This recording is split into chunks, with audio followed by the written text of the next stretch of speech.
একটি খুনের মূল্য হচ্ছে 100টি উট।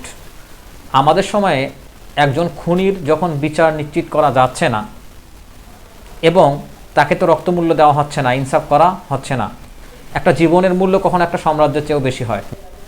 এমন একজন ব্যক্তির মৃত্যুবরণে তার দিয়ত রক্ত কিংবা রক্তমূল্য দিয়ে কি ইনসাফ করা সম্ভব?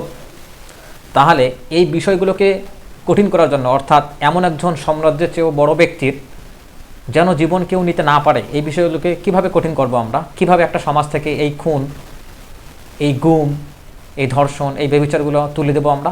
এজন্যই অবশ্যই কঠিন শাস্তির দরকার আছে। এই শাস্তিগুলো কোরআন থেকে নিশ্চিত করা হয়েছে।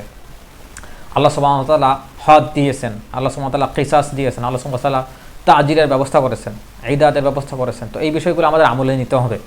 তো একজন ব্যক্তি যাকে নির্যাতন করা হয়েছে, যাকে হত্যা করা হয়েছে, যাকে গুম করা হয়েছে, যার দাঁত ভেঙে ফেলা হয়েছে, যার হাত কেটে দেওয়া হয়েছে, যার পা কেটে ফেলা হয়েছে, নষ্ট করা হয়েছে, যার চোখ নষ্ট করা হয়েছে, যার কান কেটে ফেলা হয়েছে, অর্থাৎ বিনা অপরাধে তার সঙ্গে এই আচরণগুলো করা হয়েছে, সেখানে অবশ্যই তাকে দিয়ত বা রক্তমূল্য দিতে হবে, তার উপর ইনসাফ করতে হবে। তো আমরা যদি ইসলামী শরিয়ার দিকে তাকাই, যেখানে বর্তমান সেকুলার সমাজ ব্যবস্থা, সেকুলার আইন, সেকুলার প্রশাসন একজন ব্যক্তির খুনিকে বের করতে পারতেছে না, ইনসাফ তো পরের কথা। এই যে এতটা একটা ক্ষতি হয়ে গেল একটা দেশের, একটা পরিবারের, তার স্ত্রী, তার সন্তানের, এই দিকে তাকিয়ে যে ইনসাফ করতে হবে এটা তো করতেই পারতেছে না, খুনিকেও ধরতে পারতেছে না। তো ইসলাম তখন আমাদের বলে যে আমরা সেরকম নই। ইসলামী শরিয়া মানুষের জন্যই। মাকাসিদুশ শরিয়া, ইসলামী শরিয়ার উদ্দেশ্য 5টার মধ্যে সর্বপ্রথম উদ্দেশ্য হচ্ছে মানুষের জীবন রক্ষা করা, মানুষের মাল রক্ষা করা, মানুষের ইন্টেলেকচুয়ালিটি, বুদ্ধিমত্তা রক্ষা করা, সন্তান রক্ষা করা। এগুলো হচ্ছে মাকাসিদুশ শরিয়া, শরিয়ার উদ্দেশ্য। তো যদি আমরা দেখি যে ইসলামে এই যে হাদগুলো আছে, যেগুলো শাস্তি নির্দিষ্ট করা আছে, সেই নির্দিষ্ট শাস্তি যদি প্রমাণিত না হয় তবে সেখানে তাজির আসবে। কাজী তার স্পষ্ট বিচার করবেন, তিনি সময় সাপেক্ষ, তিনি সার্কামস্টেন্সেস চিন্তা করে তার রক্তমূল্য নির্ধারণ করবেন কিংবা শাস্তি নির্ধারণ করবেন। তার তো শাস্তি আছেই, বরঞ্চ যার ক্ষতি করা হলো তার রক্তমূল্য আছে। তো আমরা ইসলামী শরিয়ায় দেখি যদি কেউ খুন হয় তার রক্তমূল্য 100টি উট। এটা উটের হিসেবে সেটা হতে পারে স্বর্ণমুদ্রার হিসেবে প্রায় 1000 দিনার, কিংবা রৌপ্যমূল্যের হিসেবে প্রায় 12,000 দিরহাম, যেটা আমাদের বর্তমান সময়ে প্রায় 4.25 কেজি স্বর্ণের সমপরিমাণ। 4.25 কেজি স্বর্ণের বর্তমান আমাদের বাজার মূল্য যদি আমরা খেয়াল করে দেখি, তাহলে এটা হচ্ছে 42.5 লক্ষ টাকা। অর্থাৎ কেউ যদি খুন হয়ে থাকে তার পরিবারকে অবশ্যই রক্তমূল্য হিসাবে 42 লক্ষ টাকা দিতে হবে। এটাকে আমাদের সমাজ, আমাদের সেকুলার সমাজ নিশ্চিত করতে পারবে? শুধুমাত্র ইসলামী শরিয়া নিশ্চিত করতে পারবে। সুতরাং আমাদেরকে ইসলামী শরিয়া চাইতে হবে, মনে প্রাণে চাইতে হবে, ইনসাফ নিশ্চিত করার জন্য, ইসলাম কায়েম করার জন্য।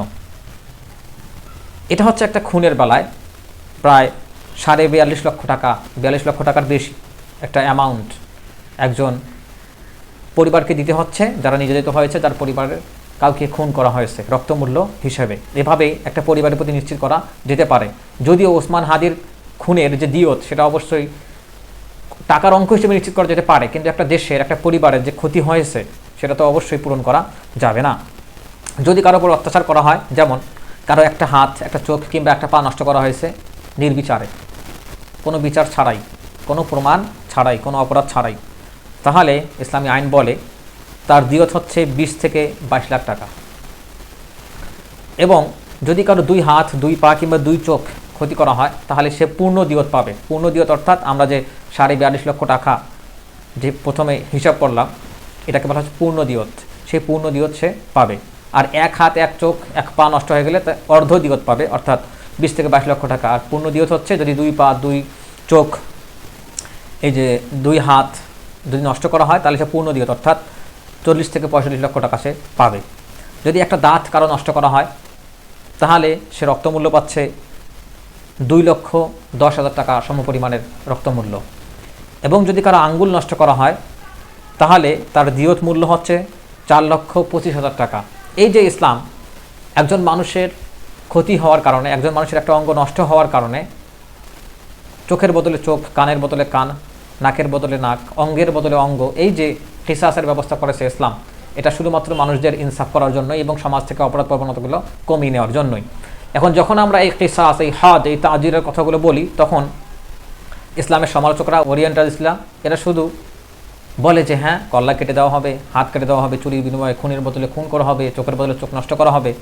তারা শুধু এই বিষয়গুলোকে মধ্যযুগীয় শাস্তির কথা বলে মানুষকে ভয় দেখায়, ইসলামী শরিয়ার ভয় দেখায়। কিন্তু একটা শাস্তি হদে নিয়ে যাইতে হলে, অর্থাৎ স্পষ্ট প্রমাণ করতে গেলে ইসলামী শরিয়া যে শর্তগুলো দিয়েছে সেটা যদি আমরা গবেষণা করে দেখি, তাহলে আমরা দেখব যে এই শাস্তিগুলো নিশ্চিত করা হদ হিসাবে বর্তমান সময়ে খুবই জটিল, এবং ইসলাম সেটাকে জটিলই করেছে যেন একটা মানুষের দীর্ঘস্থায়ী ক্ষতি হয়ে না যায়।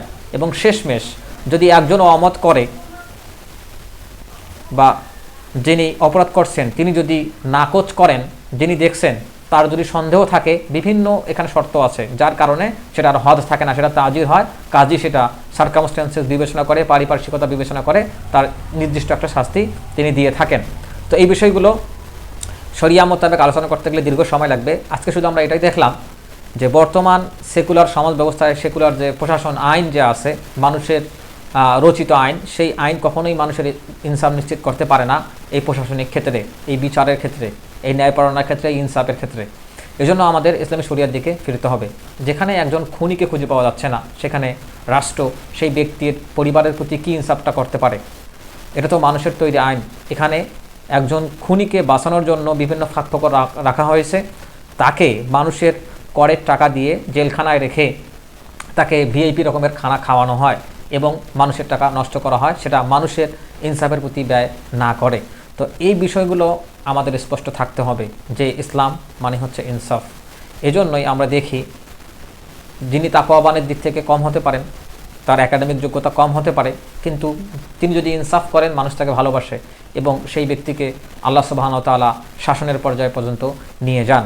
অর্থাৎ ইনসাফকারী ব্যক্তি শাসক হওয়ার যোগ্য, এটা হচ্ছে একজন শাসকের সবচেয়ে বড় বৈশিষ্ট্য। এজন্যই আমাদের ইনসাফের দিকে, ইসলামের দিকে ফিরতে হবে এবং শরিয়া চাইতে হবে। শরিয়া একজন মানুষের ইনসাফ নিশ্চিত করতে পারে এবং এটাই হচ্ছে একজন মানুষের সর্বোচ্চ পাওনা। এই পাওনাটা আল্লাহ সুবহানাহু ওয়া তাআলা কর্তৃক নির্ধারিত।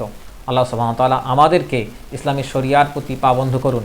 আল্লাহ সুবহানাহু ওয়া তাআলা আমাদেরকে ইসলামী শরিয়ার চেয়ে সেটার প্রতি আমাদের যে আকর্ষণ, আমাদের আগ্রহ, সেটা আমাদের কাজের মধ্যে প্রমাণ করা তৌফিক দান করুন।